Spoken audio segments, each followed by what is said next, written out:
दोस्तों, कल मैंने जो कहानी पोस्ट की थी उस कहानी से मेरे 1-2 व्यूअर्स नाराज़ हो गए हैं, इसलिए वो कहानी मैं अब अपलोड नहीं करूँगी। आशा करती हूँ आप लोग नाराज़ नहीं होंगे। मैं आप लोगों के लिए एक नई कहानी लेकर आई हूँ। ये कहानी बहुत ही प्यारी है, तो आप लोग पूरा ज़रूर सुनिएगा। सिया, हाँ बोलो। क्या बोलूँ मैडम, चलें अब, या यहाँ बैठी बैठी मंदिर को ही निहारती रहोगी? नहीं, मतलब चलो चलते हैं। मैंने अपना प्रसाद उठाया और प्राची के पीछे पीछे आ गई। उस बड़े से आम के पेड़ के नीचे बैठकर मंदिर को निहारना मुझे बहुत ही पसंद था। हमेशा से मेरा मतलब 9वीं क्लास से लेकर अब तक, जब मेरा ग्रेजुएशन पूरा हो गया है। ओ, मैंने अपने बारे में तो बताया ही नहीं, मेरा नाम सिया है। सिया नाम मेरी दादी ने रखा था। मेरा क्यों रखा था यह नहीं पता, पर हाँ, आजकल के टाइम जब सब अपने बच्चों का मॉडर्न नाम रखते हैं, मुझे अपना नाम सिया बहुत पसंद है। अपनी मम्मी पापा की इकलौती बेटी होने के कारण बचपन से आज तक मेरी सारी ख्वाहिशें पूरी करने की कोशिश की गई है। मिडिल क्लास फैमिली से होने के बाद भी मम्मी पापा ने किसी चीज़ की कमी नहीं होने दी, और अब ग्रेजुएशन पूरी होने के बाद अपने सपने जीने की कोशिश कर रही हूँ। सिविल सर्विसेज की तैयारी कर रही हूँ। यह तो हुई आज की बात। अब बात करती हूँ आज से 7 साल पुरानी। तब मैं 9वीं क्लास में थी। नया नया स्कूल था, पर जल्दी ही प्राची से दोस्ती हो गई। मेरी और प्राची की खूब बनती थी। हमारे स्कूल के पास ही एक बहुत पुराना सा मंदिर था। जी हाँ, वही मंदिर जहाँ मैं आज भी प्राची को लेकर जाती हूँ। लोग बोलते हैं कि वो शिव जी का मंदिर सदियों पुराना है। वहाँ सच्चे दिल से जो भी कोई कुछ मांगता है ज़रूर मिलता है। यह सारी बातें जब हमने सुनी थी तो हमने रोज़ मंदिर जाना शुरू कर दिया। प्राची का तो नहीं पता कि वो क्या मांगती थी, पर 9वीं से लेकर 12वीं तक मैंने सिर्फ यही मांगा कि हे भगवान, इस बार भी मैं ही क्लास में टॉप करूं। टॉपर बनने का, पढ़ने का उस समय दिमाग पर फितूर होता था। रोज़ स्कूल से आते वक्त मंदिर जाना, कभी कभी सुबह घर से जल्दी निकलना ताकि मंदिर माथा टेक सके। ज़्यादातर हम स्कूल से वापस आते वक्त मंदिर जाते थे, क्योंकि मंदिर माथा टेकने के साथ साथ हमें आम खाने का लालच भी होता था।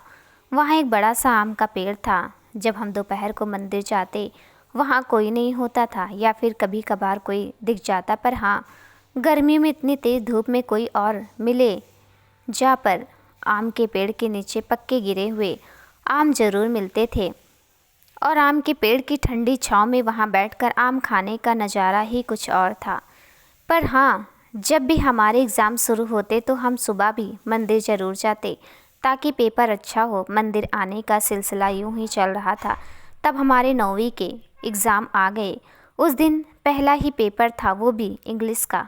रात को कितनी देर तक पढ़ती रही कि सुबह जल्दी उठकर मंदिर भी जाना। सुबह प्राची के साथ पहले मंदिर गई, तब मंदिर कुछ लोग भी थे, क्योंकि सुबह का टाइम था तो लोग आते थे मंदिर। तभी हमने देखा कि एक आंटी लड्डू का प्रसाद बांट रहे हैं। लड्डू तो वैसे ही मेरे फेवरेट थे, ऊपर से लड्डू प्रसाद के रूप में मिल जाए तो कहना ही क्या। हम भाग के आंटी के पास चले गए। अभी उन्होंने प्रसाद हाथ में दिया ही था कि एक पत्थर सीधे मेरे माथे पर लगा। प्रसाद नीचे गिर गया और मेरी चीख निकल गई। आंटी डर गई। उन्होंने मुझे नीचे बैठाया। प्राची भी मुझे देखकर रोने लग गई। मेरा रोना रुक ही नहीं रहा था। हालांकि ज़्यादा चोट नहीं लगी थी, थोड़ा सा खून निकला था, जिसे आंटी ने अपने गीले रुमाल से साफ भी कर दिया था। मैं फिर भी रोई जा रही थी। मुझे लाड लगाकर उन्होंने चुप करवाया। उनकी नज़रें बाहर देख रही थी कि पत्थर आया कहाँ से। तभी एक लड़का डरते डरते उनके पास खड़ा हो गया। आके वो लड़का मेरी ही उम्र का होगा, दिखने में मासूम सा लग रहा था, और खड़े तो ऐसे हो गया आकर जैसे कोई गुनाह किया हो। आंटी की तरफ देखकर, मम्मा, मैंने जानबूझकर नहीं मारा पत्थर इसे। मैं तो क्या तुमने यह पत्थर मारा? आंटी ने मुझे छोड़कर उसका हाथ पकड़ा। मम्मा, मैंने जान कर नहीं मारा, मैं तो आम तोड़कर उस बच्चे को देने लगा था। उसने हाथ से एक बच्चे की तरफ इशारा किया जो बाहर खड़ा हमें देख रहा था। पत्थर से आम तोड़ रहे थे तुम? छोटे बच्चे हो क्या तुम? देखो देखो उसे, आंटी ने मेरी तरफ इशारा किया। उसके माथे पर चोट लग गई।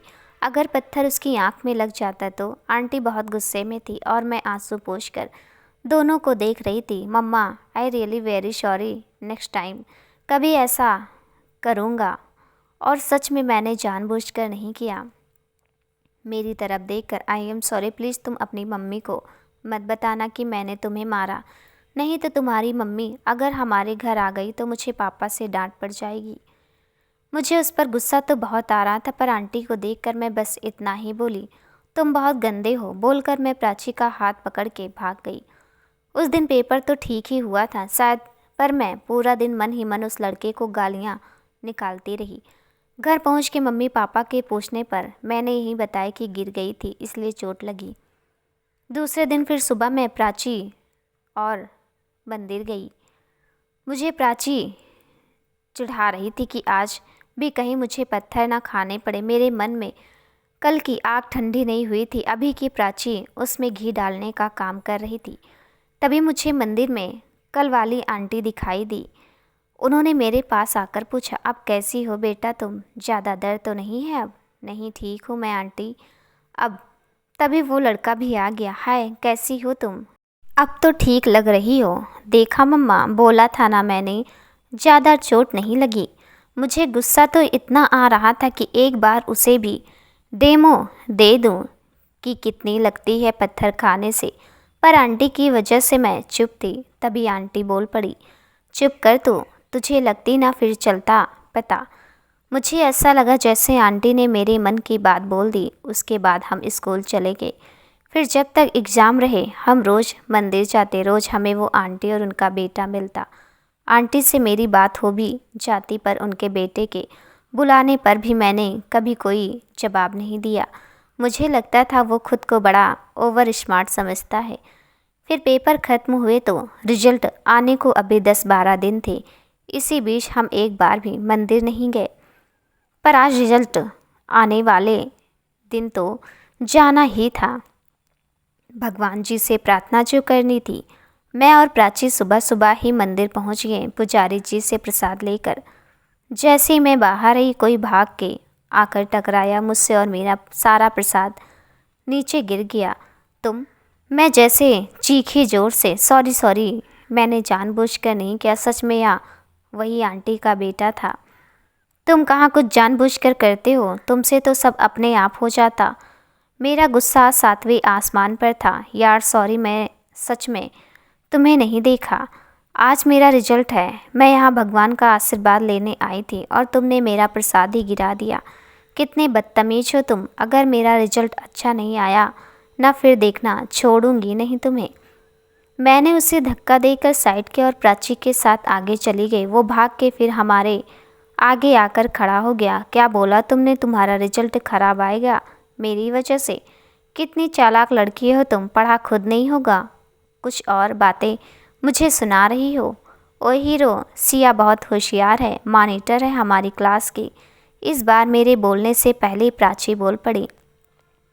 ओ, तुम्हारा नाम सिया है? तो मैं क्या करूँ, मॉनिटर हो तो? बड़ी आई मॉनिटर।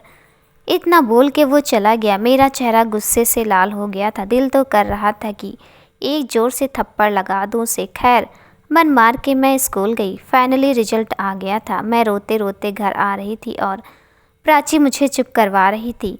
अरे नहीं, आप गलत समझ रहे हैं, मैं फ़ेल नहीं हुई थी, बल्कि मेरी क्लास में सेकंड पोजीशन थी। और मैं रो इसलिए रही थी क्योंकि पहली कक्षा से लेकर अब तक मैं हमेशा पहले नंबर पर रही थी। आज पहली बार थी जब मैं दूसरे नंबर पर थी और मेरे लिए यह बहुत बड़ी वजह थी रोने के लिए। घर आकर मम्मी पापा ने भी बहुत समझाया कि पहला दूसरा नंबर मायने नहीं रखता, बल्कि आपने कितने मन से और कितना समझ के पढ़ा या मैटर करता। पर ऐसी बातें मेरे लिए सिर्फ बातें ही थी। मैं आज भी उस दिन की तरह उस लड़के को ही कोसती रही।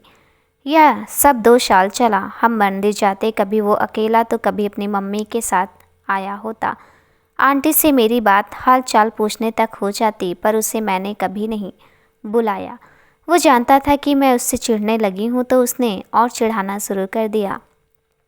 पर इन 2 सालों में मुझे उसका नाम नहीं पता चला क्योंकि आंटी उसे हमेशा मुन्ना कहकर पुकारती थी। 10वीं में अच्छे मार्क्स आने के बाद मैंने आर्ट्स लिया क्योंकि मेरा सपना आईएएस बनना था और मैंने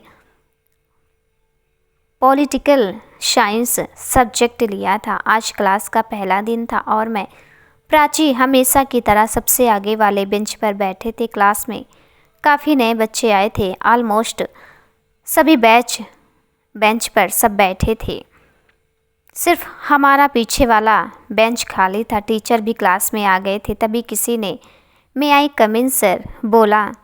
मैंने भी आदतन ऊपर दरवाजे की तरफ देखा तो वही था। या अब यहाँ भी, ओ गॉड, मेरे मुंह से अपने आप ही निकल गया। वो हमारे पीछे वाले बेंच पर बैठ गया। ओए, तुम हमारे स्कूल में? प्राची ने पीछे देखकर बोला। अरे तुम भी यहाँ पढ़ती हो? और वो तुम्हारी सड़ी हुई दोस्त वो कौन सी क्लास में है? उसने हंसते हुए पूछा। मैं अभी भी आगे ही देख रही थी। उसने मुझे हमेशा 2 चोटियों में देखा था, पर आज मैंने पोनीटेल की थी, शायद तभी उसने पीछे से पहचाना नहीं। प्राची ने हंसते हुए मुझे पीछे घुमाया तो वो एकदम चुप हो गया। तुम? वो मैंने जान के नहीं बोला, मैं तो बस मजाक कर रहा था। सेट अप, तुम तो कभी कुछ जान के करते कहाँ हो। टीचर ने हमें टोका तो हम सीधे होकर बैठ गए। क्लास खत्म होने के बाद हम दोनों बाहर आए तो वो भी हमारे पीछे पीछे आ गया। वो गार्डन में हमारे सामने आकर बैठ गया। यार तुम दोनों कितनी अजीब हो। मेरा स्कूल में पहला दिन है और तुम दोनों तो मुझे जानती भी हो, फिर भी ऐसा बिहेव कर रही हो। पता नहीं लड़कियां इतनी अजीब क्यों होती हैं। वो लगातार बोलता जा रहा था। तुम ना हमें बिल्कुल नहीं पसंद, इसलिए हमसे बात मत करो। प्राची बोली। मैं क्यों नहीं पसंद? हद है। By the way, my name is Shivam. अब मुझे इरिटेट होने लगा था। तुम शिवम हो यो जो भी, हमें क्या लेना तुमसे? पहला दिन है ना, जाओ जाकर दोस्त बनाओ। इधर क्यों बैठे हो? शिवम, तो तुम दोनों बन जाओ दोस्त मेरी। प्राची, जी नहीं। शिवम, ओके ठीक है, बाय। वो बाय बोल के चला गया। उसके बाद तो यह सब रोज़ का हो गया। वो रोज़ हमें बुलाने की कोशिश करता, पर हम ज़्यादा बात नहीं करते। धीरे धीरे उसकी दोस्ती प्राची से तो हो गई, पर मैं अभी भी उससे दूर ही रहती थी। शायद वो इतना बुरा भी नहीं था जितना मैं उसे समझती थी। अब वो रोज़ सुबह मेरे आने से पहले क्लास में होता। उसके हेलो का जवाब में भी बस हेलो से देती। फिर पूरा दिन हमारे बीच कोई बात नहीं होती, पर मैंने नोटिस किया था वो छुप छुप कर भी मुझे देखता था, बिना पलक झपकाए देखता रहता। यह सब हरकतें मुझे बहुत बुरी लगती। फिर प्राची का जन्मदिन आया। उसने सभी फ्रेंड्स को बुलाया, तो जाहिर है उसने शिवम को तो बुलाना ही था। मैं बहुत खुश थी। मेरे माइंड में यह बात बिल्कुल नहीं आई कि वो भी आया होगा पार्टी में। मैंने पिंक कलर का सूट पहना, काजल लगाया, हल्के से लिपस्टिक और बाल खुले ही रहने दिए। मैंने शीशे में देखा तो बहुत अच्छा लगा। आज मेरा खुद की तारीफ़ करने का दिल कर रहा था। मम्मी ने भी कान के पीछे काला टीका लगाया और मैं चली गई प्राची के घर। शिवम ने हमेशा मुझे स्कूल यूनिफॉर्म में देखा था। आज पहली बार थी जब बिना यूनिफॉर्म देखा। वो तो देखता ही रहा जैसे कोई खुली आंखों से सपना देखता है। मुझे उसका ऐसे घूर के देखना चुभ रहा था। पूरी पार्टी में उसका ध्यान मुझ पर था और मैं उसके चक्कर में कुछ ढंग से खा भी नहीं पाई। खैर, पार्टी ख़त्म होने के बाद सब अपने अपने घर चले गए। मैं पापा का वेट कर रही थी कि वो मुझे लेने आएंगे। तभी प्राची ने बोला कि मैं शिवम के साथ चली जाऊं, क्योंकि वो बाइक पर आया था। मुझे प्राची पर गुस्सा तो बहुत आया, पर मैं कुछ बोलती इससे पहले प्राची के पापा ने आकर बोल दिया कि बेटा, आपके पापा लेट हो जाएंगे। उन्होंने मुझे बोला कि तुमको छोड़ आऊँ, पर बेटा अगर शिवम का भी घर उधर ही है तो तुमको उसके साथ चली जाओ। अब मेरे पास कोई और चारा नहीं था। अंकल ने पापा को फ़ोन करके बोल दिया कि मैं अपने क्लासमेट के साथ आ रही हूँ उधर। शिवम मन ही मन खुश हो रहा था। यह बात उसने मुझे कुछ सालों बाद बताई।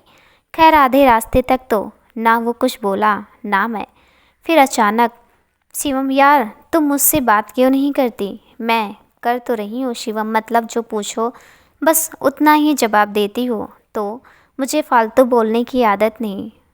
शिवम, फालतू? उस प्राची से तो बड़ी बातें करती हो। वो मेरी दोस्त है, तो मेरी भी दोस्त बन जाओ। यार तुम चुपचाप चलो बस, मतलब मैं तुम्हें पसंद नहीं हूँ? तुम बहुत खड़ूस हो और तुम समझते क्या हो खुद को? हमेशा घूरते क्यों रहते हो मुझे? मेरा दिल तो करता है कि शिवम कि मुझे थप्पड़ मारो। हाँ, सेट अप। तुम्हें नहीं पता मैं तुम्हें क्यों घूरता हूँ यार, तुम जानना ही नहीं चाहती। अगर ऐसे मेरा दिमाग खाना है ना तो मुझे यहीं उतार दो, मैं खुद चली जाऊँगी घर। अच्छा सॉरी यार। उसके बाद वो कुछ नहीं बोला और मुझे घर छोड़ के चला गया। ऐसे 2 साल हो गए। अब वो पहले से भी ज़्यादा कोशिश करता मुझसे बात करने की, पर पता नहीं क्यों मैं कभी उसे दोस्त समझ ही नहीं पाई। वो हमेशा मेरी हेल्प करता, कभी सामने से तो कभी चोरी से। मुझे यह भी नहीं पता था कि जब भी मैं किसी चीज़ के बारे में मुंह से निकालती वो किसी न किसी बहाने मुझे मिल ही जाती। वो कैसे किस बहाने से मिल जाती मुझे यह भी कभी पता नहीं चला। प्राची के माध्यम से वो मेरी हर छोटी से छोटी बात को जान गया था। फाइनली वो दिन आ गया जो हर स्टूडेंट की लाइफ में आता है। हमारी 12वीं क्लास की फेयरवेल। उस दिन सभी 12वीं क्लास के लिए ड्रेस कोड रखा गया था। लड़कियों के लिए साड़ी और लड़कों के लिए पैंट कोट। मैंने ब्लैक कलर की साड़ी पहनी थी, पता नहीं क्यों, पर आज स्कूल में मेरी नज़रें भी उसे ढूंढ रही थी, या शायद आज लास्ट दिन था स्कूल का, इसलिए ऐसा हो रहा था।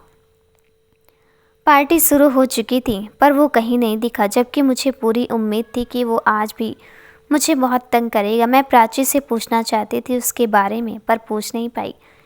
लगभग आधी पार्टी खत्म हो चुकी थी, तब मुझे एक लड़की ने बोला कि मुझे शिवम क्लास में बुला रहा है। मैं तो जैसे उसका नाम सुनने का ही वेट कर रही थी। मैं सबसे नजरें चुराती क्लास में गई, वो भी ब्लैक कलर के पैंट कोट में बहुत हैंडसम लग रहा था। मुझे देखते उसके मुंह से निकला, वाओ क्या है, क्यों बुलाया? आरती उतारने के लिए। हाँ। उसकी हंसी ने मुझे फिर गुस्सा दिला दिया। तमीज़ तो है नहीं तुम्हें बिल्कुल भी। सॉरी, सुनो, बोलो यार, आज लास्ट दिन है पता है मुझे। तो आज के बाद तुम मुझे मिस नहीं करोगी? मैं क्यों करूँगी, पर मैं तो करूँगा। तो करो, मैं क्या करूँ यार? खड़ूस मैं नहीं तुम हो गया तुम्हारा। जाऊँ अब मैं जाने के लिए जैसे ही मुड़ी उसने पीछे से मेरा हाथ पकड़ लिया। मुझे तो जैसे सांप सूंघ गया हो। मैं पीछे मुड़ी तो उसने हाथ छोड़ा। क्या है शिवम? यार तुम सुनती ही नहीं, बोलो क्या बोलना है। मैं आगे की स्टडी के लिए यूएस जा रहा हूँ 3 साल के लिए। तो अच्छी बात है ना, खूब अच्छे से पढ़ना। जाने से पहले मैं तुम्हें अपने दिल की बात बताना चाहता हूँ। I love you Siya. बस हो गया, जाऊँ अब? यार तुम हर बात को मजाक समझती हो क्या? मैं नहीं, तुम मजाक समझते हो यार सब। तुम्हें क्या लगता है मैं तुम्हारी उन दोस्तों में से हूँ जो तुम्हें गुड लुक देखकर तुम्हारे आगे पीछे घूमती हैं? यार मैंने कब बोला ऐसा? तुम किसी की तरह नहीं हो, तुम सबसे अलग हो, तभी तो मैं पागल हूँ तुम्हारे लिए। यार तुम समझती क्यों नहीं? Shivam please leave it. यार मेरी लास्ट बात थी शिवम से।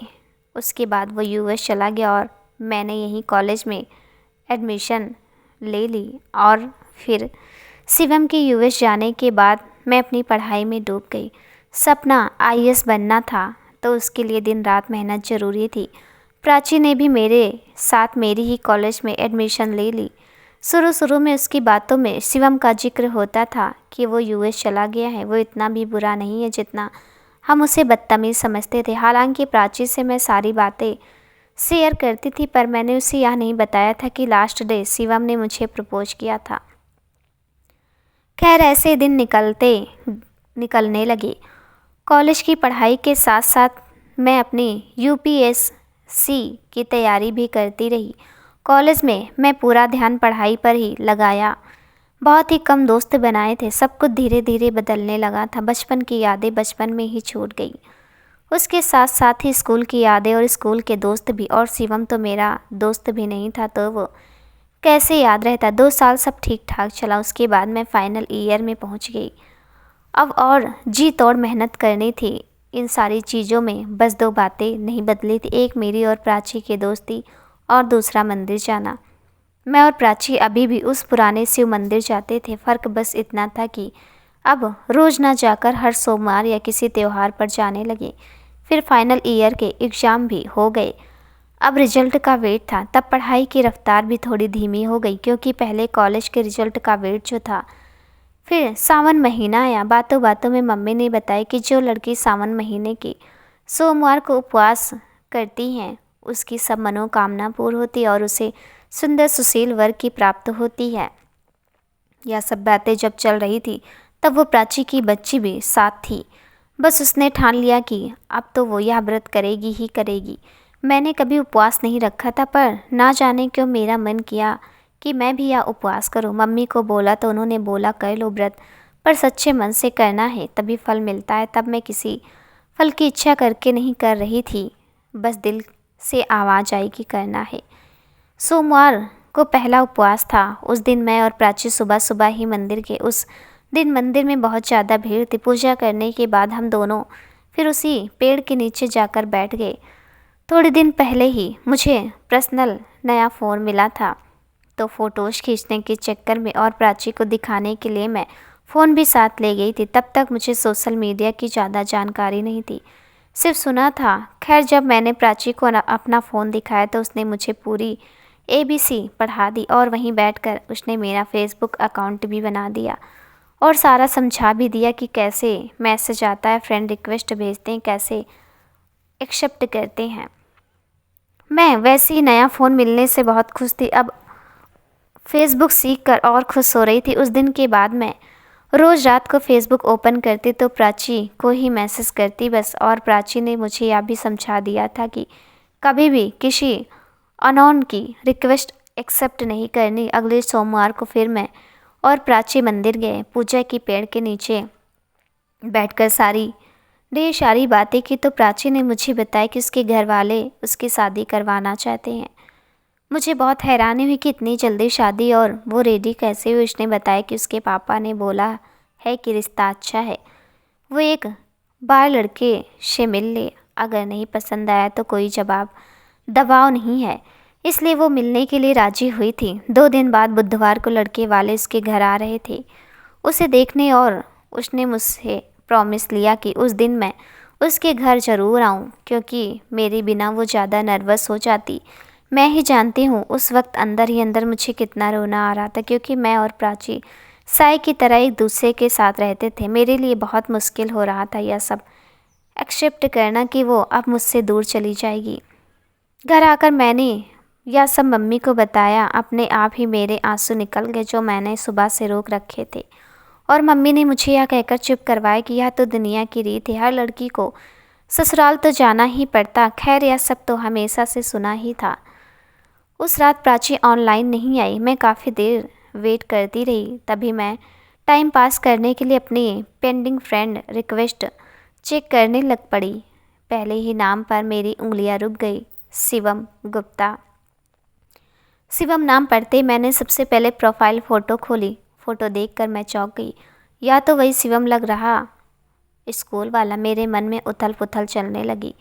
हालांकि फ़ोटो में वो पहले से बहुत ज़्यादा गुड लुकिंग लग रहा था। मैंने 4-5 बार फ़ोटो देखी, है तो वही।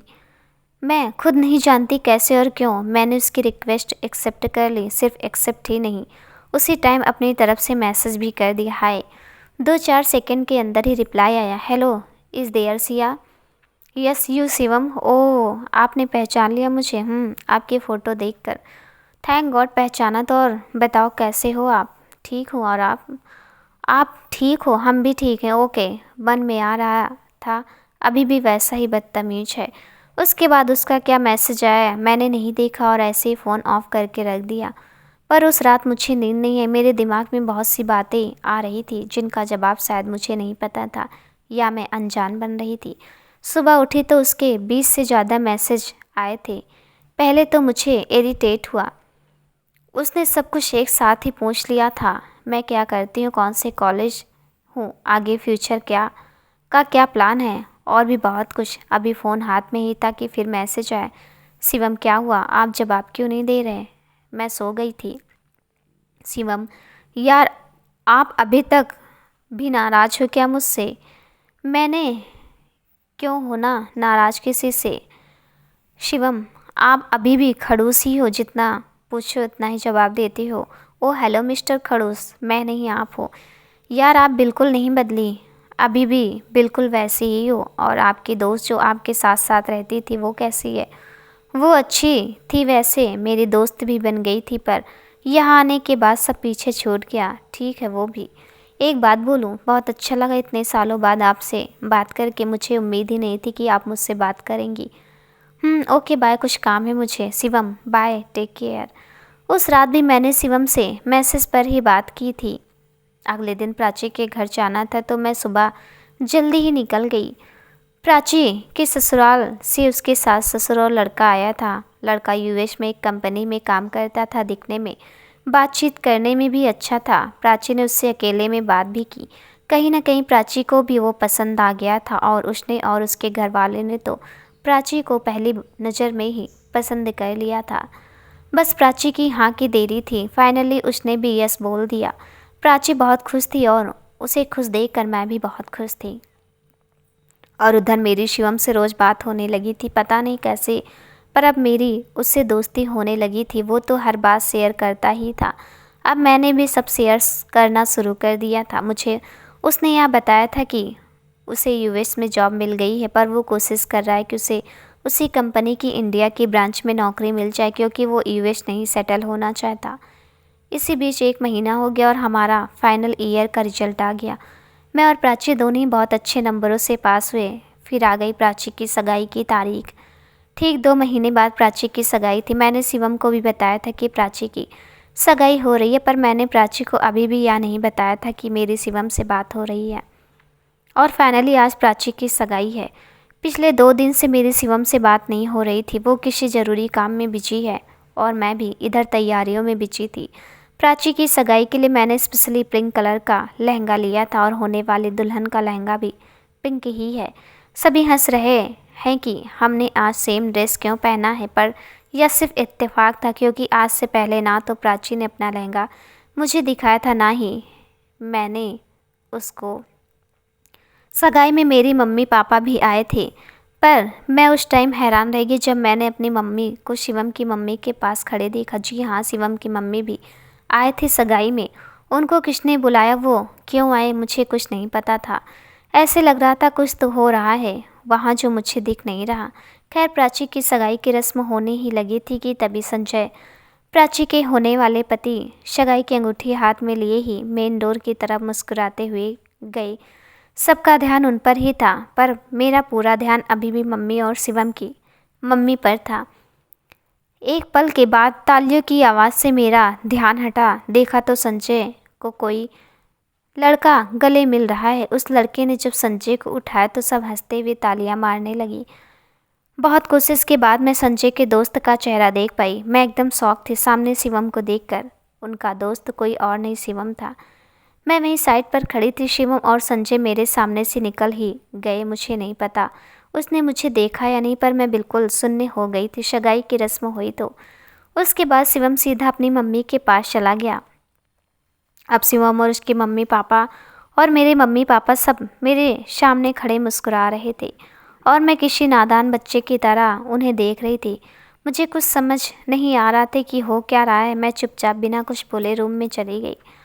लगभग 1 घंटे बाद जब तकरीबन सब मेहमान चले गए, सिर्फ हम दोनों की फैमिली और संजय और प्राची की फैमिली ही थी, तो मम्मी ने मुझे बाहर बुलाया।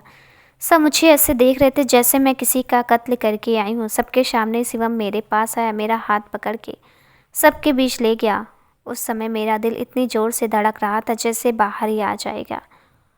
वो घुटने के बल नीचे बैठ गया और फिल्मी स्टाइल में सबके सामने ही अंगूठी मेरे आगे कर बोला, will you marry me Shia.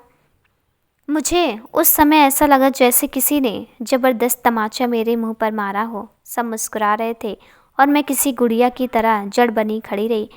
Will you marry me शिया, यह शब्द 4-5 बार मेरे कानों में पड़े, पर मैं सुन्न हो चुकी थी। मेरा शरीर बर्फ़ की तरह ठंडा हो चुका था। फिर मेरे कान में आवाज़ पड़ी। शिवम ना जाने कितनी बार यह लाइन दोहरा चुका था, विल यू मैरी मी।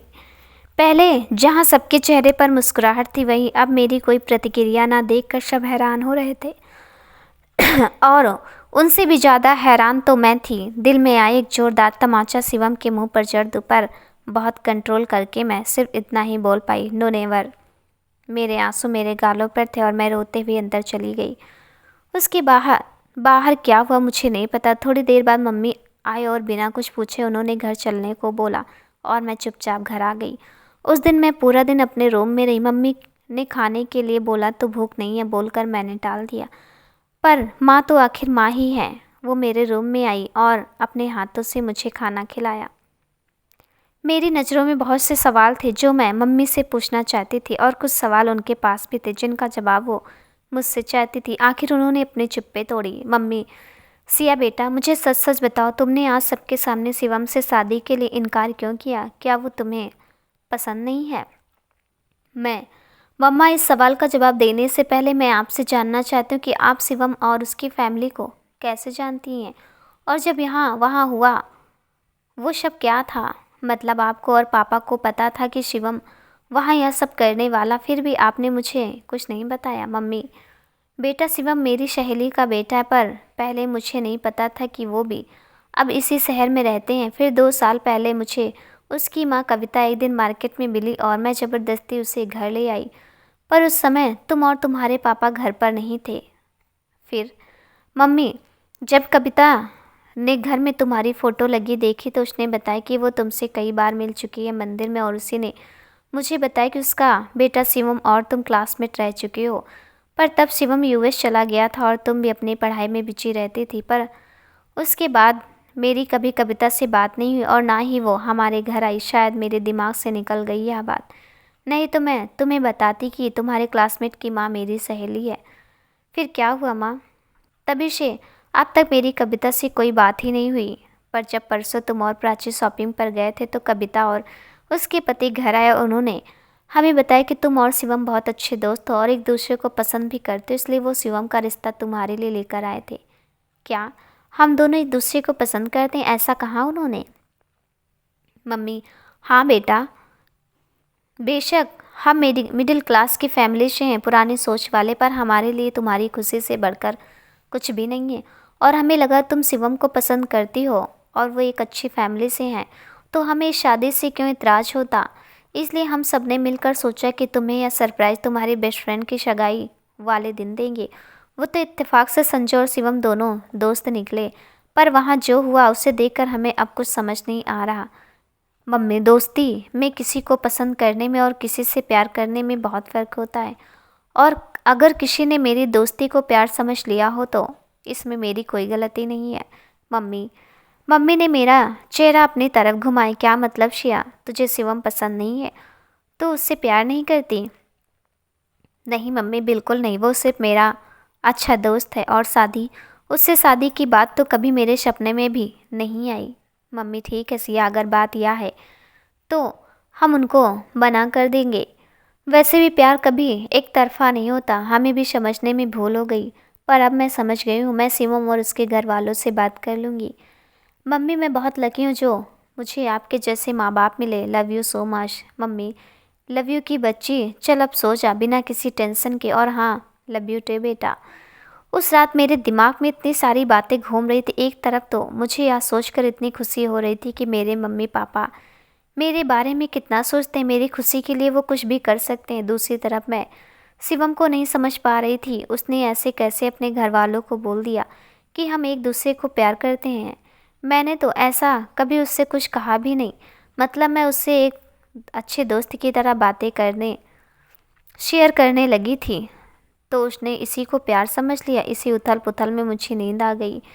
सुबह मेरी आँख खुलने से पहले प्राची हमारे घर पर थी। मुझे पता था अब मुझे उसके घर वालों के जवाब भी देने पड़ेंगे, क्योंकि मैंने उसे कभी बताया ही नहीं था कि मेरी शिवम से दोस्ती हो गई है। प्राची ने मुझे तैयार होने के लिए बोला, जाना कहाँ या नहीं बताया। हम घर से निकलकर सीधे एक कॉफ़ी शॉप गए। वहाँ संजय और शिवम पहले से ही बैठे थे। शिवम को देखकर ही मुझे इतना गुस्सा आ रहा था और उससे भी ज़्यादा प्राची पर, जो मुझे यहाँ ले आई। हम सब बैठे थे पर कोई कुछ नहीं बोल रहा था। मेरी चिप्पी तो संजय की वजह से थी। शायद संजय ने यह महसूस किया और वो प्राची को लेकर थोड़ी दूर दूसरे टेबल पर बैठ गया। शिवम, शिवम, सिया, वो मैं तुमसे कुछ बात करना चाहता था। मैं बात, अब कुछ बचा है बात करने को? जब बात करनी चाहिए थी तब तो की नहीं, फिर अब क्या बचा है बात करने को? शिवम यार, आई नो तुम्हारा गुस्सा जायज़ है, मुझे गलतफ़हमी। वाह क्या बात है, गलतफ़हमी हो गई आपको, वो भी इतनी बड़ी गलतफ़हमी कि प्यार मैं करती हूँ आपको। क्या बात है मिस्टर शिवम। शिवम यार प्लीज़ आप समझने की कोशिश करो, मैं आपसे बहुत प्यार करती हूँ और अभी से नहीं, पिछले 5 सालों से मैं आप करते हुए प्यार मुझे, राइट? मैं तो नहीं। और आपकी हिम्मत कैसी हुई घर वालों के यहाँ बोलने की कि मैं भी आपको प्यार करती हूँ? शिवम, सिया पिछले 2 महीनों से हम इतने अच्छे दोस्त बन गए थे कि मुझे लगा आपके मन में भी मेरे लिए फीलिंग्स है। तभी तो आप हर छोटी बड़ी बात मुझसे शेयर करते हो और मैं भी, इसलिए मैंने घर वालों को बता दिया। ओ मतलब आज आपने एहसास करवा ही दिया कि आपसे दोस्ती करना भी मेरी बहुत बड़ी भूल थी। मैं तो स्कूल की नोक झोंक को भुलाकर सच में दोस्त बनाने लगी थी आपको, और आपने यहाँ शिला दिया मेरी दोस्ती का। शिवम ने मेरे दोनों हाथ अपने हाथ से पकड़ लिए। उसका चेहरा ऐसा हो गया था कि जैसे मेरे अब कुछ भी और कहने से वो अब रो पड़ेगा। डोंट टच मी शिवम, हाथ छोड़ो मेरे। Shivam, I am sorry Siya, please मुझे माफ़ कर दो, वो सब मेरी भूल समझ कर माफ़ कर दो। कर दिया माफ़, नाउ लीव इट। आज के बाद कोशिश भी मत करना मुझे कांटेक्ट करने की। उसने मुझे बहुत रोकने की कोशिश की पर मैं प्राची को लेकर वहाँ से निकल गई। यह सारी घटना के बाद मेरा माइंड इतना ज़्यादा डिस्टर्ब हो चुका था, बहुत दिनों तक मैं गुमसुम रही। फिर मैंने कोचिंग के लिए दिल्ली जाने का डिसीजन लिया। मम्मी पापा को मना कर मैं दिल्ली चली गई, वहाँ एक फ्रेंड के साथ पीजी में रहने लगी। मैंने शिवम को हर तरफ से ब्लॉक कर दिया था ताकि वो मुझसे कांटेक्ट ना कर सके। आज पीजी में नीतिका के साथ रहते मुझे 2 महीने हो चुके हैं। यहाँ मैं पूरा दिन अपनी पढ़ाई में ही गुजारती हूँ। संजय यूएस चला गया, उसकी और प्राची की शादी अगले साल होगी। शिवम के बारे में मुझे कुछ नहीं पता। मेरे यहाँ आने के बाद वहाँ क्या हुआ मुझे कुछ नहीं पता, ना ही मैंने कभी पता करने की कोशिश की। आज नितिका का बर्थडे है, वो सुबह से जिद कर रही थी कि मैं उसकी बर्थडे पार्टी में उसके साथ चलूं, पर मैं वहाँ उसके दोस्तों के साथ क्या करूँगी, यही सोचकर मैंने उसे मना कर दिया है। नितिका के जिद करने पर मुझे उसके साथ जाना ही पड़ा। नितिका ने स्कूटी को होटल के सामने रोकी। नितिका, यहाँ कर रही हो तुम अपनी बर्थडे पार्टी? नितिका, हाँ यार पता है, छोटा सा है होटल, पर मस्ती करने के लिए मस्त जगह है। उसने आंखें मारते हुए कहा। मुझे नितिका की हरकतें कुछ अजीब लग रही थी। नितिका, ऐसे क्या देख रही है यार, चल अब। हम दोनों अंदर चले गए। अंदर का नज़ारा देखकर मैं दंग रह गई। वहाँ डिस्को लाइट लगी हुई थी, बहुत से लड़के लड़कियाँ डांस कर रहे थे। यही नहीं, वहाँ सरेआम सब ड्रिंक भी ले रहे थे। वो कोई पब सा लग रहा था। नितिका को देखकर सबने उसे बर्थडे विश की। नितिका ने मुझे भी अपने दोस्तों से मिलवाया। मैं वहाँ बहुत ज़्यादा अनकंफर्टेबल फील कर रही थी। तभी मुझे बहुत शोर सुनाई दिया। सब इधर उधर भाग रहे थे और पुलिस वहाँ पहुँच चुकी थी। मेरा दिमाग सुन्न हो गया, आखिर सब हो क्या रहा। इतने में एक लेडी पुलिस ने आकर मुझे पकड़ लिया। मैंने बहुत बोला कि मैंने कुछ नहीं किया, पर किसी ने नहीं सुनी। वो हम सबको पुलिस स्टेशन ले गए। वहाँ पहुँच के मुझे सिर्फ इतनी समझ आई कि उस पार्टी में कुछ लड़के लड़कियाँ ड्रग्स लेते हुए पकड़े गए थे, और वहाँ क्या क्या गलत काम हो रहे थे मुझे नहीं पता। मीडिया पहुँच चुकी थी, हमारी फ़ोटोज़ ली जा रही थी। मैं उस घड़ी को कोस रही थी जब मैं नितिका के साथ वहाँ जाने को तैयार हुई। हम सभी को लॉकअप में बंद कर दिया गया। अब सबका टेस्ट होना था, जिससे यह पता चल सके कि कौन कौन नशे में था। मेरे लिए यह सब एक बुरे सपने से भी ज़्यादा डरावना था। वो रात कैसे गुजरी, मैं कब सोई, कुछ पता नहीं चला। सुबह आँख तब खुली जब एक हवलदार ने आकर बोला कि बाहर आ जाओ, तेरी जमानत हो गई है। मैं हैरान थी, इस अनजाने शहर में मेरी जमानत किसने करवाई। बाहर आकर देखा तो शिवम एक वकील के साथ बाहर बैठा था। उस समय मेरी नज़रें उससे मिल ही नहीं रही थी, जैसे कोई जुल्म मैंने किया हो। शिवम, सिया चलो यहाँ से। तुम यहाँ कैसे? शिवम, मैंने कुछ नहीं किया। शिवम, चुप एकदम, चलो अब। हम दोनों बाहर आ गए। मुझे ऐसा लग रहा था जैसे मैं कोई बहुत बड़ा गुनाह करके आई हूँ। शिवम मेरी हालत समझ रहा था। उसने कार की खिड़की खोली। मैं बिना कुछ बोले अंदर बैठ गई। शिवम, अब आप बिल्कुल भी मत घबराओ, कल जो हुआ सब भूल जाओ, और आप इसके बारे में किसी को भी कुछ नहीं बताओगे, अपनी मम्मी पापा को भी नहीं। मैं रोते हुए, पर शिवम तुम्हें कैसे पता चला मैं यहाँ और तुम यहाँ कैसे पहुँचे? शिवम, आप पहले चलो यहाँ से, फिर बताता हूँ सब। शिवम ने गाड़ी स्टार्ट की और मेरे पीजी के बाहर रोकी। इसका मतलब वो जानता था कि मैं यहाँ कहाँ रहती हूँ। मैं हैरान थी, उसे यह सब कैसे पता चला। मेरा यहाँ रहना और कल रात की घटना, मैं इन सब ख्यालों में डूबी थी। उसकी आवाज़ से मेरा ध्यान टूटा। सिया, चलो उतरो नीचे, आपका घर आ गया। पर तुम्हें कैसे? वो सब मैं आपको बाद में बताऊंगा, पहले हालत देखो अपनी क्या बन गई हो। रूम में जाकर फ्रेश होकर कपड़े चेंज करके आ जाओ, मैं यहीं वेट कर रहा हूँ। ठीक है। मैं घर जाने के लिए जैसे गेट तक पहुँची, हमारे पीछे के आंटी पहले से वहाँ खड़े थे। मुझे देखकर वो मुझ पर बरस गई। सिया, तुम्हारी हिम्मत कैसे हो यहाँ आने की? आंटी, यह बोल रहे हो आप? सही बोल रही हूँ। अपना बोरिया बिस्तर उठाओ और निकलो यहाँ से। पर क्यों आंटी, क्या हुआ? क्या हुआ? पूछ तो ऐसे रही हो जैसे तुम्हें कुछ पता ही नहीं। मैंने तो समझा था अच्छे घर की लड़की है, पढ़ाई लिखाई के लिए आई है, पर मुझे क्या पता था कि क्या गुल खिला रही हो। लगभग चिल्लाते हुए आंटी, बस कीजिए, बस तो तुम करो, अब माफ़ करो, अब निकलो यहाँ से। और तुम जो सच्ची सावित्री बन रही हो ना, अब सब देखा हमने टीवी पर करतूते तुम्हारे। न्यूज़ चैनल वाले चिल्ला चिल्ला के दिखाते हैं ऐसी खबरें। शर्म नहीं आती? माँ बाप का नाम बदनाम करते। मैं चुप थी। अब मुझ में और कुछ बोलने की ताकत ही नहीं थी। अचानक मुझे याद आया कि कल मीडिया वाले फ़ोटोज़ खींच रहे हैं थे। उन्हें तो मुद्दा चाहिए होता, और मुद्दा ना हो तब भी वो बना लेते हैं। आंटी ने न्यूज़ में उन लड़के लड़कियों के साथ मेरी फ़ोटो भी देखी होगी। जाहिर सी बात थी उनका ऐसा रिएक्शन। मुझे अब कुछ समझ नहीं आ रहा था। इनका मतलब न्यूज़ मम्मी पापा ने भी देखी होगी, पर अभी तक घर से फ़ोन क्यों नहीं आया फिर?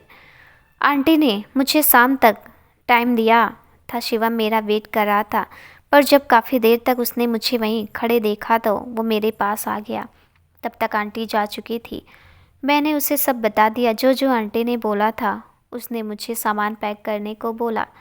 शिवम फिर गाड़ी में ही वेट करता रहा। मैं कपड़े चेंज करके और सामान पैक करके आ गई। मुझे कुछ नहीं पता था कि मैं कहाँ जाऊँगी, बस शिवम के पीछे पीछे जा रही थी।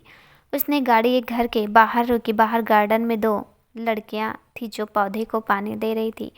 घर देखने में काफ़ी अच्छा लग रहा था। मैं कुछ बोलते इससे पहले शिवम ने मुझसे बोला कि वो सब अंदर जाकर बताएगा। हम दोनों को देखकर वो लड़कियां हमारे पास आ गई। दोनों करीब 20 से 21 साल की लग रही थी। सिया, यह निशा और मनीषा, दोनों बहनें, और निशा मनीषा यह है सिया मेरी दोस्त। उसने हमारा इंट्रोडक्शन एक दूसरे से करवा दिया। मैं अब भी टेंशन में थी कि शिवम कहाँ ले आया मुझे या किसका घर है, पर उसकी आत्मविश्वास से भरी आंखें मुझे उस पर विश्वास करने के लिए मजबूर कर देती। खैर, हम अंदर आ गए। मनीषा ने हमें हॉल में बिठाया तो निशा हमारे पास बैठी रही और मनीषा किचन में चली गई। अब शिवम ने कहना शुरू किया, सिया, यह घर किसी और का नहीं, हमारा ही है, जो काफ़ी सालों से खाली पड़ा था। पर लास्ट ईयर ही निशा और मनीषा ने दिल्ली के कॉलेज में दाखिला लिया तो इनको हमने हमारा घर रहने के लिए दे दिया। और तुम सोच रही होगी यह दोनों हैं कौन? क्यों निशा? हाँ भैया, आप हमारा फुल इंट्रोडक्शन तो करवा दो अपने दोस्त से, निशा ने मुस्कुराते हुए बोला। तो सिया, यह दोनों राजन की सिस्टर हैं। याद है आपको? राजन हमारे साथ ही पढ़ता था स्कूल में, जो हमेशा मेरे साथ रहता था, जो वो आपकी प्राची रहती थी, जैसे वो आपकी प्राची रहती थी आपके साथ। 1 साल से यह दोनों ही यहाँ रहती हैं और इनके साथ हमारे माली काका भी रहते हैं इस घर में, जो अभी अपने गांव गए हुए हैं। राजन, हाँ, उसे कैसे भूल सकती हूँ। उसने एक बार भी मेरी इंग्लिश की नोटबुक ली थी, फिर भी वापस ही नहीं की। कहता था कि गुम हो गई। हाँ हाँ, सच में क्या? मुझे पता, राजन भाई ऐसे ही हैं, अभी भी पढ़ाई के नाम से ही उनको बुखार आ जाता है। तो आपकी नोटबुक क्या संभालते? निशा ने हंसते हुए कहा। वैसे सिया, एक बात बताऊँ? आज बताओ, तुम्हारी नोटबुक गुम नहीं हुई थी, वो तो हमारे पूरे ग्रुप ने चीटिंग करने के लिए संभाल ली थी एग्ज़ाम में। You cheater! पता था मुझे आपका ग्रुप ऐसा ही है। मुझे तो पहले ही शक था, आज यकीन हो गया। सच्ची? चलो, क्या करना फिर। हमारी गप्पे चल रही थी और मैं बड़े दिनों बाद खुल के हंसी थी आज। तब तक मनीषा चाय लेकर आ गई। मनीषा के साथ भी खूब गप्पे लगाई हमने। दोनों बहनों का स्वभाव बहुत अच्छा था। अच्छा सुनो, अब सब मेरी बात। शिवम ने हमें चुप करवाते हुए कहा, सिया, आज से तुम भी इन दोनों के साथ ही रहोगी, यही इसी घर में, दिल्ली में। इससे ज़्यादा सेफ जगह और कोई नहीं हो सकती तुम्हारे लिए, और तुम दोनों मेरी दोस्त का अच्छे से ध्यान रखना, आई समझा। जी जी भाई, आ गई। आप बिल्कुल टेंशन ना लो, मनीषा ने कहा। वैसे मनीषा, मुझे लग रहा सिया दीदी ना भाई की स्पेशल वाली दोस्त हैं। निशा ने शिवम की तरफ देखते हुए कहा। अरे तो शिया दीदी नहीं, भाभी बोलना। देखो, खिलखिलाकर हंस पड़ी। शिवम के चेहरे की खुशी देखने लायक थी, वो भी मंद मंद मुस्कुरा रहा था। पर मैं भाभी शब्द सुनकर झेप सी गई। मैंने अपनी तरफ से सफाई देनी चाहिए। नहीं नहीं, ऐसी कोई बात नहीं है जो आप दोनों समझ रही हो, हम दोनों अच्छे दोस्त हैं बस। अरे चिल दी, जस्ट जोकिंग। आप तो सीरियस हो गए। चलो, हमारा कॉलेज का टाइम हो गया, हम दोनों निकल रहे हैं, आप बातें करो। वो दोनों थोड़ी ही देर में कॉलेज के लिए निकल गई। वो तो चली गई, पर मैं थोड़ी असहज हो गई थी। मुझे ऐसे देखकर शिवम ने बोलना शुरू किया। यार, मुझे पता है आपके दिमाग में क्या चल रहा है कि मुझे आपके बारे में सब कैसे पता चला, यही ना। शिवम, जैसे भी पता चला हो, पर आपने मेरी इतनी हेल्प की, जबकि मैंने आपके साथ कितना बुरा किया था, आपकी कितनी बेइज्जती की थी, पर आपने वो सब भूल कर भी मेरी मदद की। आप उसके लिए थैंक यू सो मच। यार, बात मदद की नहीं है, बात तो यह है कि आप कभी समझे ही नहीं मुझे। खैर, चाहे कोई और रिश्ता हो हमारे बीच या नहीं, पर दोस्ती का रिश्ता तो रहेगा ना, हमेशा, या नहीं? रहेगा हमेशा। बस फिर चलो, मैं अब आपको बताता हूँ सब। जब आप दिल्ली आ गए थे तो मुझे प्राची से पता चला कि आप दिल्ली आ गए हो कोचिंग लेने। पर मैं खुश था कि आप अपना सपना पूरा करने के लिए यह सब छोड़ वहाँ गए हो। तब तक मुझे कुछ पता नहीं था कि आप दिल्ली में कहाँ हो। फिर एक दिन मुझे मेरा दोस्त हमारे घर आया, राघव। बातों बातों में मैंने उससे आपका जिक्र किया और यह भी बताया कि अब आप दिल्ली में कोचिंग ले रहे हो। जब मैंने उसे आपका नाम बताया तो उसने फ़ोटो देखने की जिद की। पर जब आप मेरी लाइफ में नहीं थी तो फ़ोटो दिखाकर क्या करता।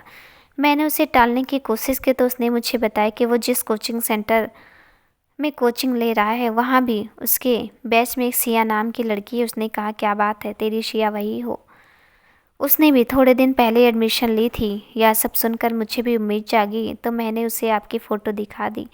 मेरे पास आपकी बहुत सारी फ़ोटोज़ थी, कुछ चोरी छुपे खींची थी, कुछ स्कूल की थी। तब मुझे पता चला कि राघव कोचिंग सेंटर में आपका बैचमेंट है।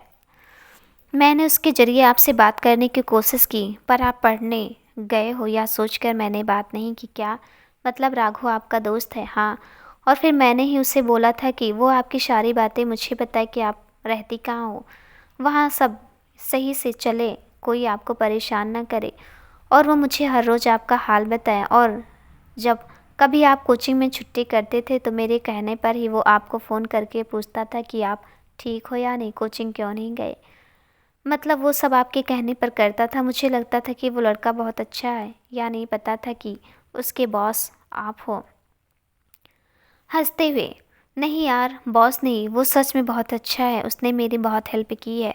और कल रात को भी उसी ने मुझे फ़ोन करके बताया कि आप किसी मुसीबत में पड़ गई हो, क्योंकि यहाँ के लोकल न्यूज़ चैनल में उसने वो खबर देखी थी और उन लड़के लड़कियों के बीच आपको देखकर उसने तभी मुझे कॉल करके सब बताया। मैं तभी दिल्ली के लिए निकल गया। शिवम, न्यूज़ चैनल मतलब सबने वो न्यूज़ देखी होगी, मम्मी पापा ने भी। मेरे आंसू अपने आप ही निकल गए। प्लीज़ आप रोना बंद करो। और नहीं देखी होगी यह खबर किसी ने भी हमारे शहर में, क्योंकि यह लोकल न्यूज़ चैनल पर दिखाई गई थी और कहीं नहीं, इसलिए टेंशन ना लो। पक्का? हाँ बाबा, पक्का। Now smile please.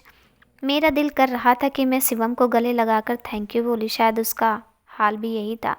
उसने मुझे बोल दिया था कि जब तक मेरी कोचिंग नहीं ख़त्म होती मैं यहीं रहूँ निशा मनीषा के साथ। मेरी नज़रों के सामने बार बार वो दिन आ रहा था जब मैंने सबके सामने उसका प्रस्ताव ठुकराया था, और आज का दिन जब उसने कुछ ही घंटों में मुझे इतनी बड़ी मुश्किलों से निकाला था। कितना फ़र्क था तब से आज में। उसने वापस जाना चाहा और मुझे ऐसा लग रहा था जैसे कोई अपनी चीज़ मुझसे बिछड़ रही हो। मैं ख्यालों में ही डूबी थी कि शिवम मेरे सामने आकर खड़ा हो गया। क्या बात है, कहाँ खो गए हो आप?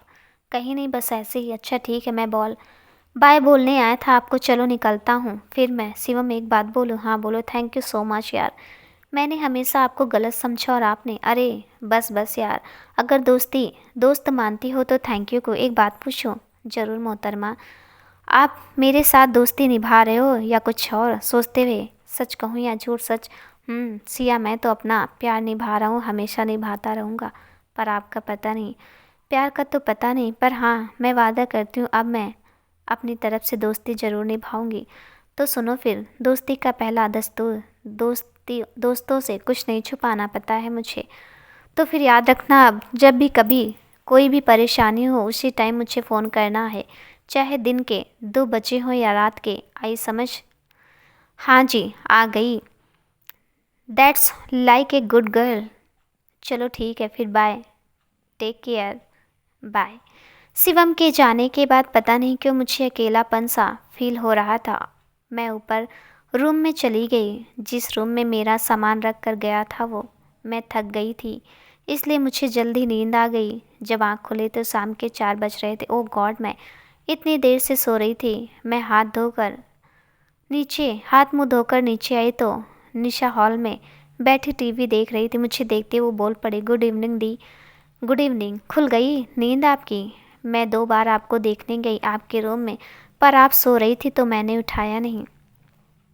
हाँ, वो पता नहीं कैसे मैं इतनी देर तक सोती रही। वैसे भी कल रात को तो, क्यों कल रात को आप अच्छे से नहीं सोई क्या? हाँ, वो अच्छा समझ गई, आप पढ़ रहे होगे तभी ना।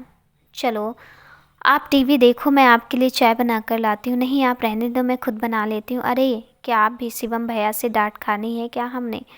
उन्होंने बोला हुआ आपको अच्छे से ध्यान रखना। मैं फटाफट लाई, 2 मिनट में बनाकर स्पेशल चाय। ओके, पर मनीषा कहाँ है? दिखाई नहीं दे रही। वो तो गई है अपना फेवरेट काम करने, बस आती ही होगी। वैसे भी कब से सो गई हुई है। फेवरेट काम मतलब? हाँ हाँ, लग जाएगा पता आपको। चलो आई, मैं चाय बनाकर। वो किचन में चली गई और मैं उसकी बातों से मन ही मन मुस्कुरा रही थी। अभी मैं बैठी ही थी हॉल में, तभी डोरबेल बजी। दरवाज़ा खोला तो सामने मनीषा थी, हाथ में इतने सारे शॉपिंग बैग लिए। अच्छा, तो यह था फेवरेट काम। मैंने मन ही मन सोचा, shopping. Hi the, I am coming. उठ गए आप? बोलते बोलते वो अंदर आ गई। तब तक निशा भी चाय लेकर आ गई। हम तीनों ने बैठकर चाय पी, खूब बातें की और मनीषा ने मुझे अपनी शॉपिंग भी दिखाई। मुझे उनके साथ बहुत अपनापन सा लग रहा था। ऐसा लगा कि नहीं कि नई जगह आई हूँ। ऐसे ही कई दिन निकल गए। मैं अपनी कोचिंग पर भी ध्यान दे रही थी और अब हर रोज़ शिवम का फ़ोन भी आता था। वो मुझे हमेशा पढ़ने के लिए मोटिवेट करता था। मुझे उसकी यही बात बहुत अच्छी लगती थी। मैं उस घर में बहुत अच्छे से एडजस्ट हो गई थी। घर बहुत बड़ा था, पर एक परेशानी थी, उस घर से मेरा कोचिंग सेंटर बहुत दूर पड़ता था। इस वजह से ट्रैवलिंग में ही बहुत मेरा टाइम वेस्ट हो रहा था। खैर, अब कोई और ऑप्शन भी नहीं था। कल कोचिंग में टेस्ट है। आज देर रात तक पढ़ने का प्लान है। अभी मैं बुक्स लेकर बैठी ही थी कि फ़ोन बजा। फ़ोन की स्क्रीन पर शिवम का नाम देखते मेरे होठों पर मुस्कान आ गई। हेलो हेलो मिस खड़ूस। What you man? खड़ूस खुद को देखा है कभी? हाँ, रोज़ देखता हूँ। तो मैं भी देखती हूँ और मैं खड़ूस नहीं हूँ। आई समझ आ गई जी। और कुछ? बस बस, और कुछ नहीं। वैसे सॉरी टू डिस्टर्ब यू। मुझे पता है आप पढ़ रही होंगी, पर कुछ बताने के लिए फ़ोन किया है तो बताओ। हमारा यहाँ वाला घर हम न्यू बनवाने लगे हैं। 2-3 दिन में कंस्ट्रक्शन का काम शुरू हो जाएगा। पापा तो 6 महीने के लिए यूएस चले गए, इसलिए मैंने और मम्मी ने सोचा कि हम कुछ महीने दिल्ली वाले घर में शिफ्ट हो जाएंगे, मतलब कि आप लोगों के साथ। Wow great. कब आओगे आप लोग? कल? कल नहीं, शायद परसों। चलो ठीक है। I am so happy. सच में? मतलब मेरे आने की खबर सुनकर आप इतने खुश हो? अच्छा लगा यह जानकर है। ओ हेलो मिस्टर। आपकी नहीं, आंटी के आने की कितना टाइम हो गया उनसे मिले हुए, और लास्ट टाइम जब मिली भी तो उनसे तो। अरे छोड़ो वो सब बातें, रात गई बात गई। चलो ठीक है, सो जाओ अभी फिर। जो हुक्म मेरे आका। Good night, bye bye. पता नहीं क्यों मेरे मन में अजीब सी खुशी थी। अब यह नहीं पता यह खुशी सच में आंटी के आने की थी या शिवम के। अगला पूरा दिन मेरा इसी खुशी में निकला कि आंटी और शिवम आ रहे हैं, पर कहीं ना कहीं डर भी था मन में। कहीं उस बात से शिवम की मम्मी नाराज़ तो नहीं होंगी मुझसे। उनको पता भी है मैं यहाँ रहती हूँ या नहीं? अगर पता होगा तो मतलब यह भी पता होगा कि मैं इस घर में क्यों आई, कैसे आई, वो क्या सोचेंगी मेरे बारे में, या सब बातें सोच सोच कर मेरा दिमाग फटा जा रहा था। अगले दिन सुबह उठी तो देखा 8 बज रहे थे। आज कोचिंग की छुट्टी थी, इसलिए आज अलार्म भी नहीं लगाया था। मैं नहा कर तैयार होकर नीचे गई तो हॉल में कोई भी नहीं था। वैसे भी घर में रौनक निशा मनीषा की ही थी। उनको ढूंढते ढूंढते मैं किचन तक पहुंच गई। मैं तो हैरान रह गई देखकर उन्होंने इतना सारा नाश्ता बनाया था। मुझे देखकर निशा ने पूरियां बनानी बंद कर दी और मेरे पास आ गई। अपनी दोनों बाहें मेरे गले में डालकर बोलने लगी, ओहो दी, आज कुछ स्पेशल है क्या जो आपने इतना सुंदर ड्रेस पहना हुआ है, वो भी suit, wow looking so hot. यह सुनकर मनीषा भी खिलखिलाते हुए मेरे पास आ गई। बिल्कुल सही कहा निशा, तूने सच में दी, बहुत क्यूट लग रहे हो आप। क्या सही कहा? आप दोनों बहनें मिलकर मेरा मजाक बना रही हो? नहीं दी, सच में इस सूट में ना आप बहुत प्यारे लग रहे हो, और ज़्यादा ना छुपे रुस्तम बनने की ज़रूरत नहीं है। पता है हमें आज शिवम भैया और आंटी आ रहे हैं ना, तभी आप ऐसे तैयार हुए हो। अरे क्या मतलब, कुछ भी, वो तो ऐसे ही मेरा दिल किया तो पहन लिया। हमारी या मस्ती मजाक चल ही रही थी कि दरवाजे की घंटी बजी। मैं उन दोनों से पहले ही भाग कर गई और दरवाज़ा खोल दिया। जैसे मैं इसी इंतज़ार में बैठी थी, सामने आंटी खड़ी थी पर अकेली ही। मुझे देखते उन्होंने मुझे गले लगा लिया। नमस्ते आंटी। नमस्ते बेटा, कैसे हो आप? मैं ठीक हूँ, और आप? मैं भी ठीक हूँ बेटा, बहुत अच्छा लगा आपको यहाँ देखकर। जी आंटी, वो मैं यहाँ, आप यहाँ जैसे भी पहुँची, पर बहुत अच्छा हुआ, वरना दिल्ली में तो घर ढूंढना भगवान को ढूंढने के जैसा है। आप आराम से यहाँ रहो और अपनी पढ़ाई करो। जी आंटी, थैंक यू। तब तक निशा और मनीषा भी आ गए और आंटी से मिलने लगे, पर मेरा ध्यान दरवाजे की तरफ था।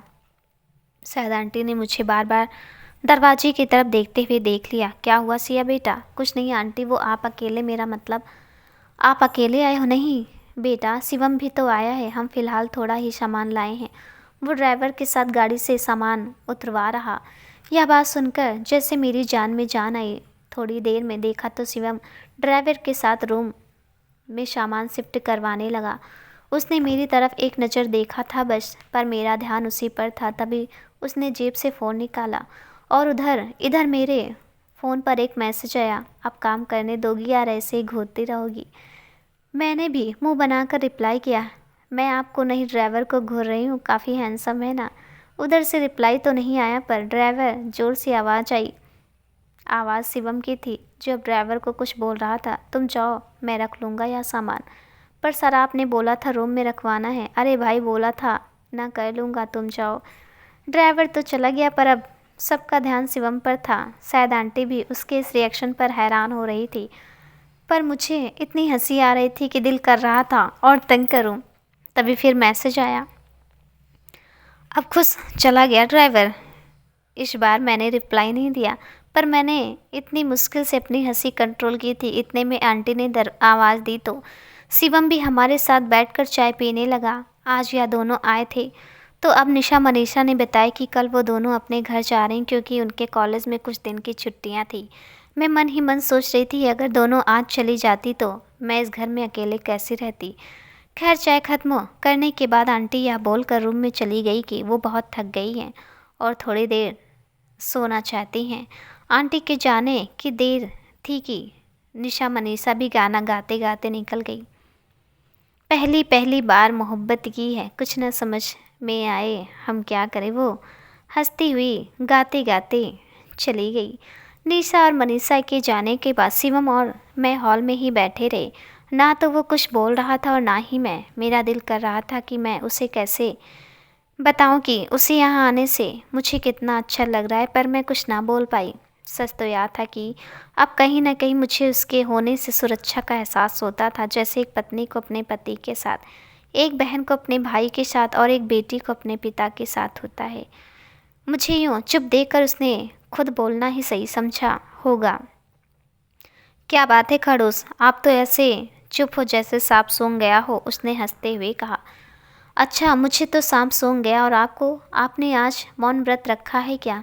एक तो आप मत बोला करो, मुझे अंकल वाली फीलिंग्स आती है, और फिर मुझे भी आपको आप बोलना पड़ता है क्या? आप लगा रखा है, सीधी तरह बोलो ना। मैं आपको मतलब तुम्हें तुम बोलूँ? Very good, that's like my good girl. क्या बोला? तुम भी तो नहीं बोलना भी मत कुछ। ना ना, अब क्या बोलना, एक बार बोल कर देख तो लिया था, क्या मतलब? कुछ नहीं, मैं समझ तो गई थी उसका इशारा किस तरफ है, पर मैं चुप ही रही। अच्छा, आप मेरा मतलब है तुम थक गए होगे, सफ़र से जाकर थोड़ी देर आराम कर लो, थोड़ा सुकून मिल जाएगा। सुकून ही तो मिल रहा है तुम्हें देखकर। क्या बोला? कुछ भी तो नहीं। तो यह मुंह क्यों बड़बड़ाते रहते हो? आदत हो गई है, जितने महान लोग उतनी महान इनकी आदतें। हाँ हाँ, अच्छा मैं महान हूँ, मुझे आज पता चला। अब तो चल गया ना। चलो जाओ, अब रेस्ट करो, बाय। अच्छा जाता हूँ, एक बात पूछूं? ज़रूर। मैंने जब भी तुम्हें देखा है हमेशा वेस्टर्न ड्रेस में, पर आज पहली बार तुम्हें ऐसे सूट में देख रहा हूँ, तो इसमें कौन सी बड़ी बात है? मेरा जो दिल करता है मैं वही पहनती हूँ।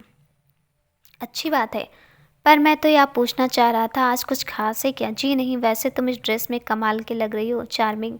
बहुत बहुत शुक्रिया, कितनी बातें करते हो। तुमने तो जाना नहीं, तो मैं जा रही हूँ, मुझे बहुत नींद आ रही है। बाय, मुस्कुराते हुए बाय। मैं बाय बोलकर निकल गई तो वो तब तक मुझे देखता रहा जब तक मैं अपने रूम में के अंदर नहीं पहुँच गई। अगले दिन सुबह ही निशा मनीषा अपने घर के लिए निकल गई। उसके जाने के बाद जैसे रौनक ही चली गई थी। दिल्ली आने के बाद से मेरे लिए सबसे अच्छा टाइम वही था जो मैं इन दोनों के साथ हंसते मुस्कुराते बिताया। पर थैंक गॉड अब आंटी और शिवम तो थे, वरना मैं अकेली कैसे रहती यहाँ।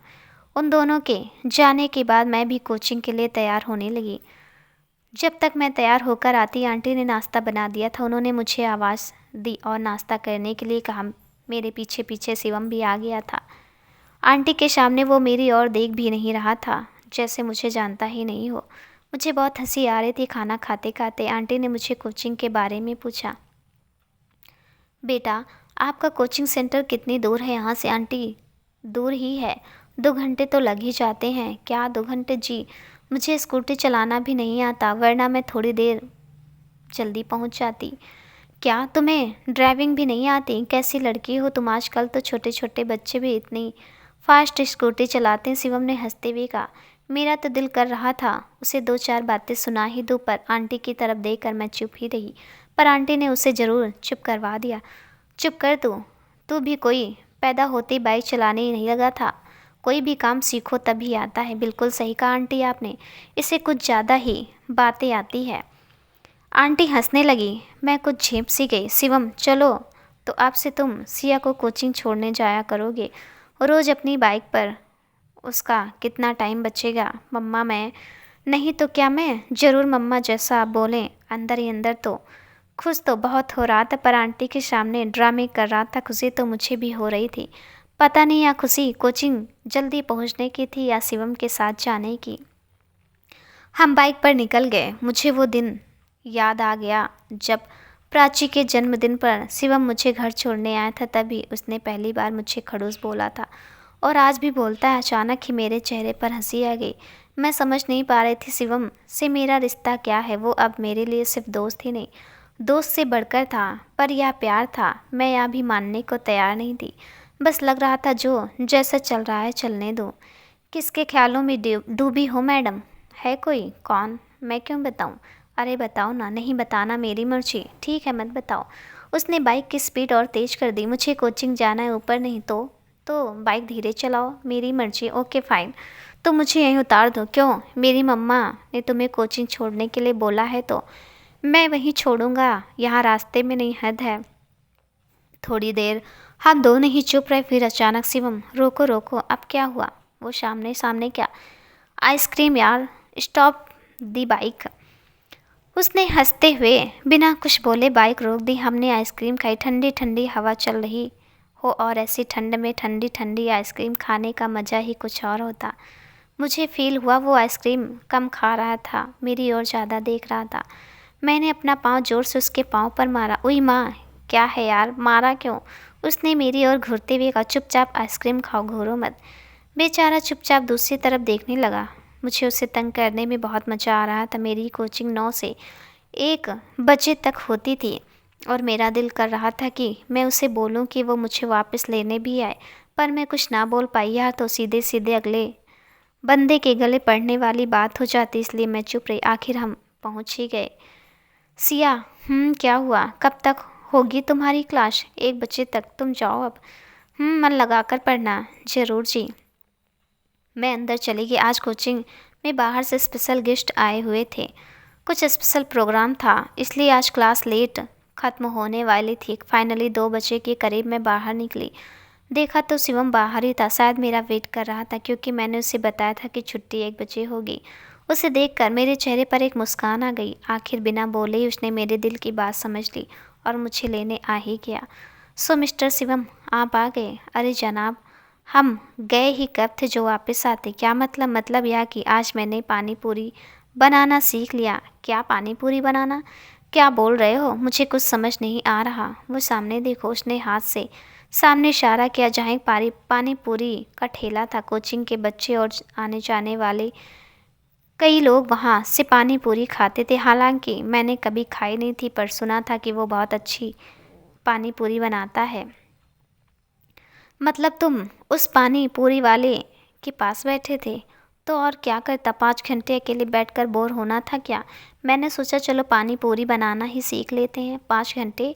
एक सेकेंड, मतलब तुम 1 बजे नहीं आए ना? तो मतलब आए थे। तो कब आए थे? अरे बता तो रहा हूँ, मैं गया ही कब था जो वापस आता मैं यहीं सुबह से। Roommate Shivam, yes I am. Oh God यार, तुम ऐसे मत किया करो। 5 घंटे कम होते हैं क्या? मुझे नहीं पता। चलो बैठो, अब मम्मा वेट कर रहे होंगे।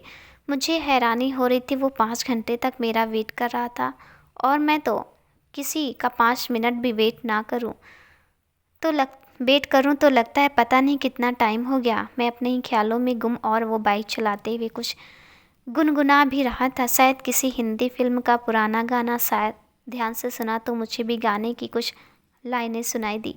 अजीब दास्तां है ये, कहाँ शुरू कहाँ ख़त्म, ये मंजिलें हैं कौन सी, ना वो समझ सके ना हम। दोस्तों, ये कहानी आपको कैसी लग रही है हमें कमेंट में ज़रूर बताइएगा। मिलती हूँ अगले भाग के साथ, तब तक के लिए नमस्कार दोस्तों।